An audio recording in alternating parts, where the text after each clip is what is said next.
बढ़िया दो चार लोग लगे हमने घरे कई को लगा कॉलेज का जुगाड़ हो गई क्या ना बताओ जरा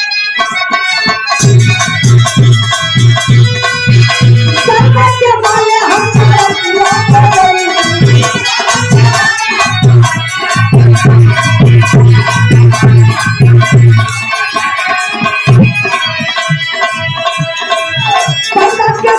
हम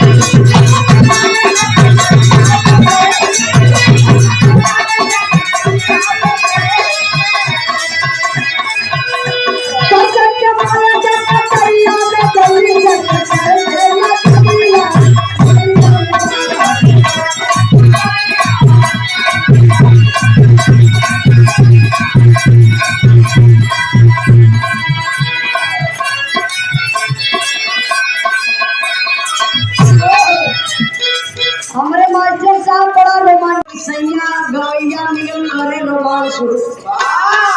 भगवान अगर इनके करिया न बनौले होता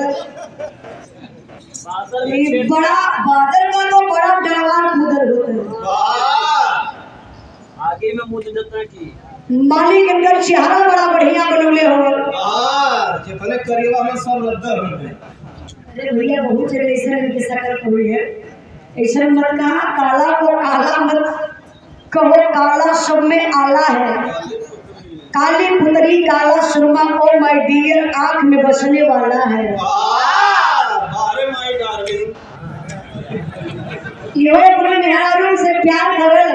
वाह इनका मजबूरी है काहे सकलिया ना देखो तू अच्छा इनका शकलिया ज्यादा खराब है देखी कौनो लड़का का बियाह नया नया भइल बा गौना भी चढ़ गइल बा दो चार दिन मेहरारू के साथे बीतल बा अरे झकोरा मारे झूला